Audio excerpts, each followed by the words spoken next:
ನಮಸ್ಕಾರ. Big travels ಸಹಯೋಗದ ಗುಡಿಯ ನೋಡಿರಣ್ಣ ಕಾರ್ಯಕ್ರಮಕ್ಕೆ ಸ್ವಾಗತ.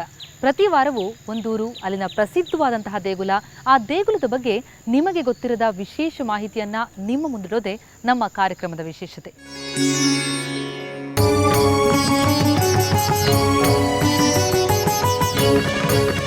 ಈಗ ವೆಟ್ಟಿಕೋಡಿಗೆ ಪ್ರಯಾಣವನ್ನು ಬೆಳೆಸಿದ್ದೀವಿ. ಆ ದೇಗುಲದ ವಿಶೇಷತೆ ಏನು, ಬನ್ನಿ ತಿಳಿಯೋಣ, ಆ ಕಡೆ ಪಯಣ ಬೆಳೆಸೋಣ.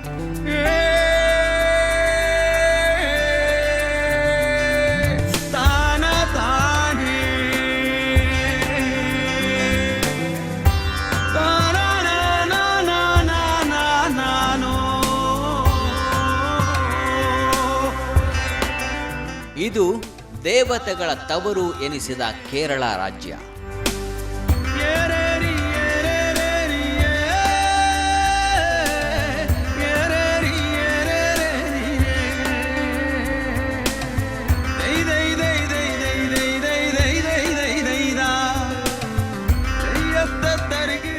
ಕೇರಳದ ಈ ವೆಟ್ಟಿಕೋಡ್ ಅನ್ನೋ ಸ್ಥಳ ಒಂದು ಪವಿತ್ರ ಪ್ರದೇಶ. ಸಾಕ್ಷಾತ್ ಪರಶುರಾಮರೇ ಈ ಸ್ಥಳದಲ್ಲಿ ನೆಲೆಸಿದ್ದರು ಅನ್ನುತ್ತೆ ಪುರಾಣ. ಇಂಥ ಪವಿತ್ರ ಸ್ಥಳಕ್ಕೆ ನೀವು ಬರುವುದಾದರೆ ಈ ಮಾರ್ಗಸೂಚಿಯನ್ನು ಗಮನಿಸಬೇಕು. ಬೆಂಗಳೂರಿನಿಂದ ಸೇಲಂ ತಲುಪಿ ಅಲ್ಲಿಂದ ಕೊಯಂಬತ್ತೂರು ಮಾರ್ಗವಾಗಿ ಕೇರಳವನ್ನು ತಲುಪಬೇಕು. ಕೇರಳದ ತ್ರಿಶೂರ್ ಮಾರ್ಗವಾಗಿ ಅಲೆಪ್ಪಿಯನ್ನು ತಲುಪಬೇಕು. ಅಲೆಪ್ಪಿಯಿಂದ ಸ್ವಲ್ಪ ದೂರದಲ್ಲಿದೆ ವೆಟ್ಟಿಕೋಡ್ನ ನಾಗರಾಜ ದೇವಾಲಯ.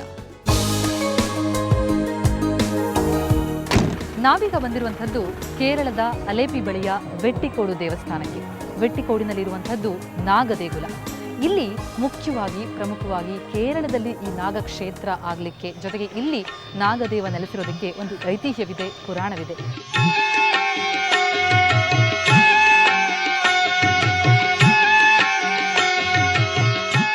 ನೀವೀಗ ನೋಡ್ತಾ ಇರುವಂತಹ ಈ ಕ್ಷೇತ್ರ ಇದೆಯಲ್ಲ, ಇದು ನಾಗಕ್ಷೇತ್ರ.